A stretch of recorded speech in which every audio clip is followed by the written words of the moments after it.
विशेष अवसरों पर नवरात्र, होली, दिवाली, शिव महारात्रि, अमावस्या, ग्रहण सबसे ज़्यादा प्रभावशाली समय होता है और उस समय में किया गया यज्ञ 1000 गुना फल उसका तत्काल प्राप्त होता है, क्योंकि जिसमें बहुत लंबा समय लगते, एक मंत्र को एक बार बोला गया, अग्नि में आहुति डाली, यज्ञ उसका ग्रहण का टाइम है, बस वो एक की बजाय 1000 गुना उसका प्रभाव हो गया। अगर 10,000 आहुति मैंने उस ग्रहण के काल में दी तो 10,000 की 1000 गुना कितना बन गया, कितना जबरदस्त जल्दी मेरा कार्य हो गया। इतने दूरदृष्टि से संपन्न थे आपके पूर्वज। उन्होंने यज्ञ के साथ मंत्र और अग्निक्रिया के साथ मंत्र विज्ञान और दृढ़ संकल्प, स्ट्रॉन्ग डिटर्मिनेशन, प्रबल इच्छा शक्ति, अनन्य श्रद्धा और साथ ही ज्योतिष विज्ञान के द्वारा मुहूर्त समय विशेष को जोड़ दिया। काल बड़ी प्रबल चीज है। जो आदमी काल को नहीं जानती, जो जाति काल को नहीं जानती, जो मानव काल को नहीं सब पहचानता, कौन किस काल में क्या करना है, कैसे करा जाए, कौन सा वार किसके लिए उपयुक्त है, बीज कब बोना है, किस समय, वो समय ही नहीं, असमय में बोया गया बीज व्यर्थ हो जाएगा, फसल नहीं होगी। अनुचित स्थान पर बोया गया बीज कुछ नहीं कर सकेगा जब तक खेत को तैयार नहीं कराया गया है। उसमें आवश्यक चीज़ है। इस संबंध में भी हमारे वैज्ञानिक प्रकृति को गहराई से जानने वाले, प्रकृति अनुगामी, हमारी संस्कृति को, नेचर को समझने वाले उन ऋषियों ने देश काल परिस्थिति का पूरा अध्ययन किया और उसे गहराई से समझकर यज्ञ का विधान किस समय कैसे करने पर क्या हो जाता है, कैसी मनोकामना है आपकी, उसके लिए कैसे शांति कर्मों में इस मृगी मुद्रा से बीच की दोनों उंगलियां और अंगूठा, थोड़ी सी सामग्री, जैसा यज्ञ है उसके अनुसार ही सामग्री, जो आपकी मनोकामना है उसके अनुसार ही सामग्री तैयार, शाकल्य जिसे बोलते हैं, वो संविधा भी वैसी होती है। बड़ पीपल 7 प्रकार की संविधाएँ हैं, नवग्रहों की संविधाएँ अलग अलग हैं। केतु की संविधा कुशा के रूप में ली जाती है। इस प्रकार अलग अलग शनि के लिए पीपल की संविधाओं का विशेष रूप से विधान है। ऐसी अद्भुत किस्म की बात हमारे यहाँ वैसे जनरल रूप से बड़, पीपल, ढाक, आम, शमीन, इस प्रकार की संविधाएँ हमारे यहाँ इस्तेमाल प्रयोग में आती हैं। यज्ञ के समय सर्वाधिक आम की लकड़ी चलती है, सरलता से अवेलेबल है। जिन प्रदेशों में जैसी संविधाएँ उपस्थित हैं वैसी ही वो कांटे वाला पेड़ छोकर जो ऋषि मुनि उसके फल लगते लंबे लंबे सेंगर, वो उठा के रख लेते 6-6 महीने, उनका इस्तेमाल करते थे, खाते थे। वो और कुछ तो मिलता नहीं था और वो बड़ी जीवनी शक्ति रखते। प्राकृतिक चिकित्सा के अनुसार वो शमी के फलियों का इस्तेमाल करते हैं, खाते हैं, सुखाकर भी खाए जाते हैं। आज भी जनसाधारण उनका प्रयोग करते हैं। इस प्रकार परम सात्विक भोजन और वो सब सात्विक संविधाएँ, सात्विक सामग्री, सात्विक पौष्टिक यज्ञों में प्रयोग किया जाता था। गौ घृत नहीं तो वैसे ही चलता था। गाय का शुद्ध गोबर से भी किसी काल में हवन किया जाता था। गाय के गोबर का तो बहुत ही ज़्यादा हमारे यहाँ प्रयोग करके देखा गया।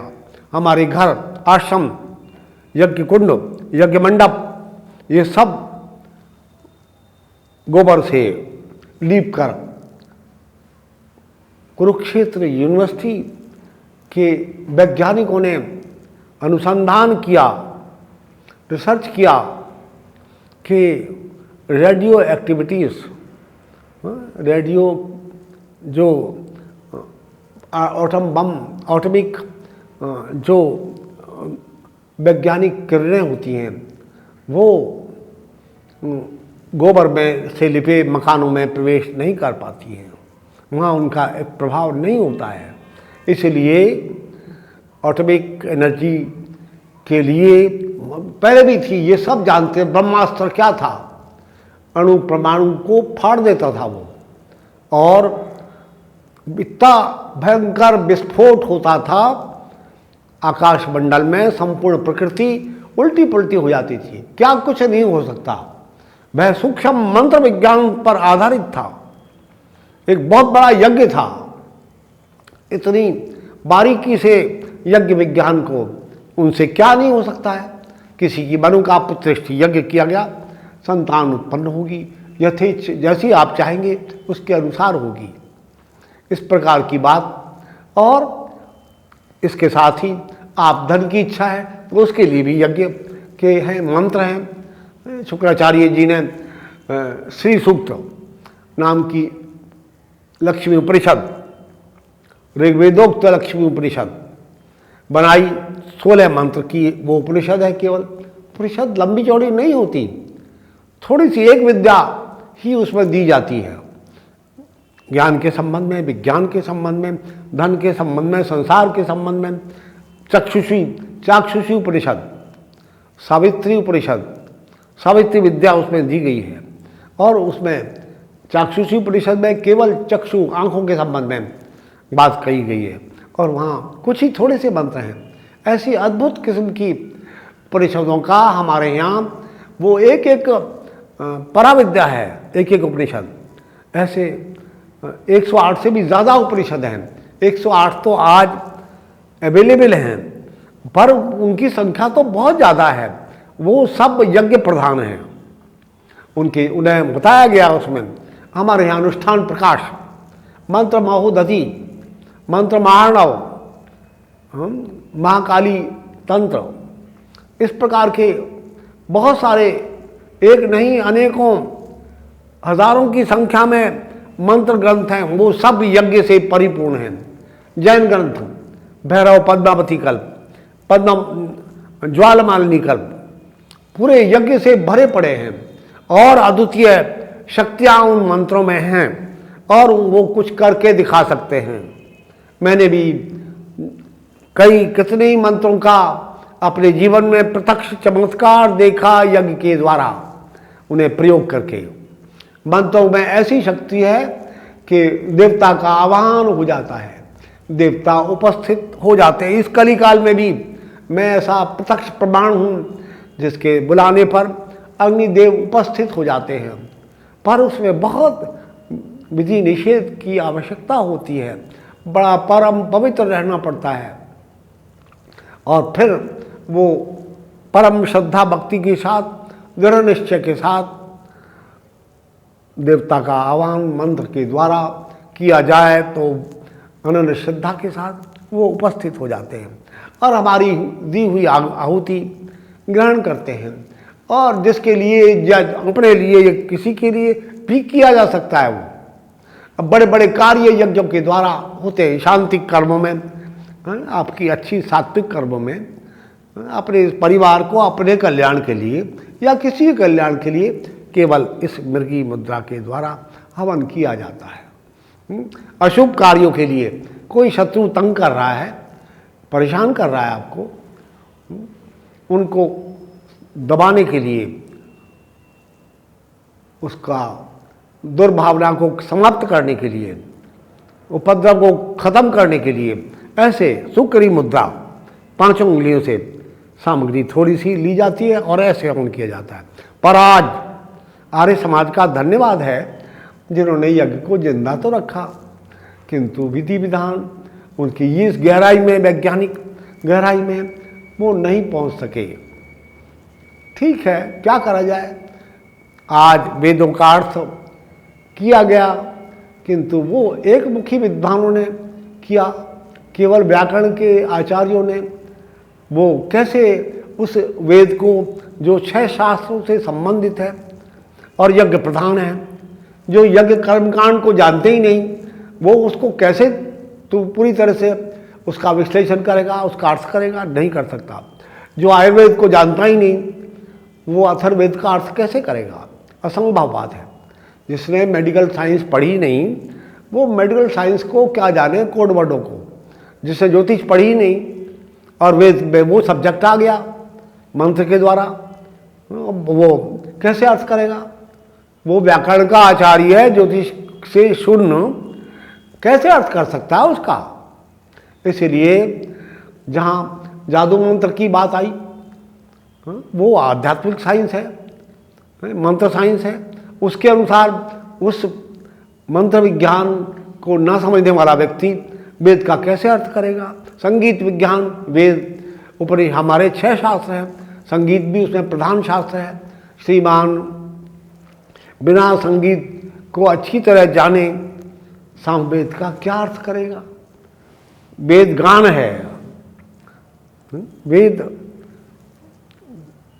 बड़े ज्ञान की चीज़ है और उसका बहुमुखी प्रतिभा रखते हैं। वो मनुष्य मात्र के का किस प्रकार सर्वतोमुखी विकास संभव हो सके, वह सब यज्ञ प्रधान वेदों के में व्यवस्थित रूप से बताया गया है।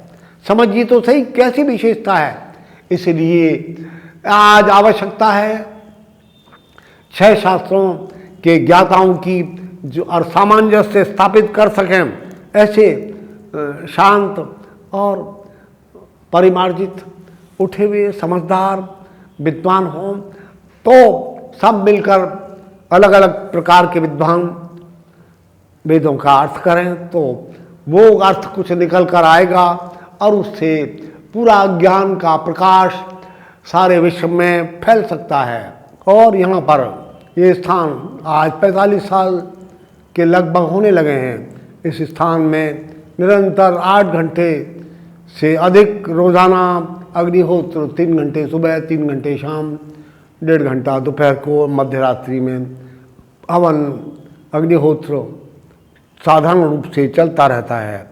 और कभी कभी बड़े बड़े अग्निहोत्र 21 हवन कुंड बनाकर, 51 हवन कुंड बनाकर, और भी ज़्यादा कम कभी 11 हवन कुंड बनाकर हवन किए जाते हैं।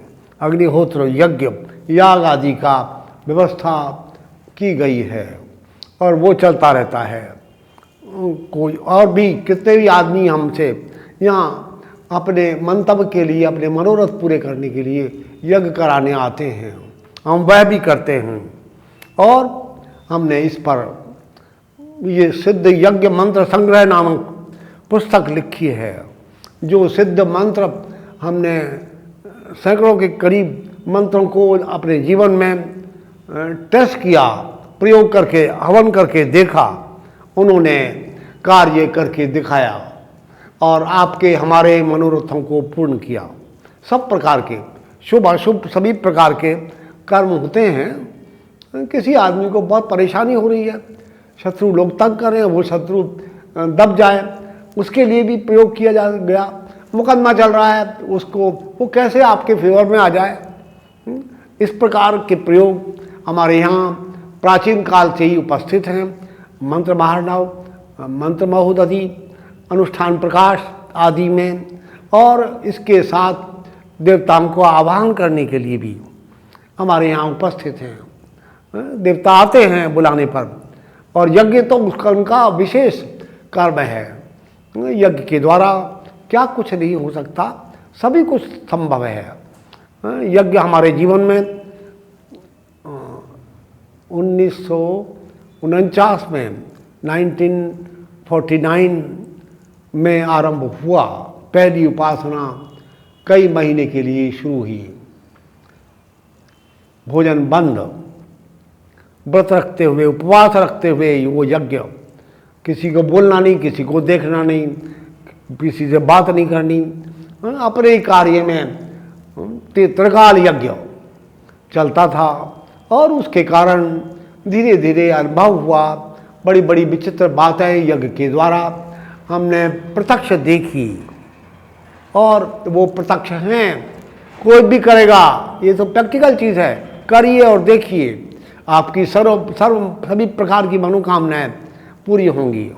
शांति, पौष्टिक और सभी प्रकार के अभिचार कर्म इसमें यज्ञ में हैं, उपस्थित है। मंत्र के जो 6 प्रयोग दिए गए हैं उनके द्वारा कोई आदमी घर से भाग गया, हमने वो प्रयोग देखा और उसका मंत्र प्रयोग करके देखा, बिल्कुल सत्य निकला।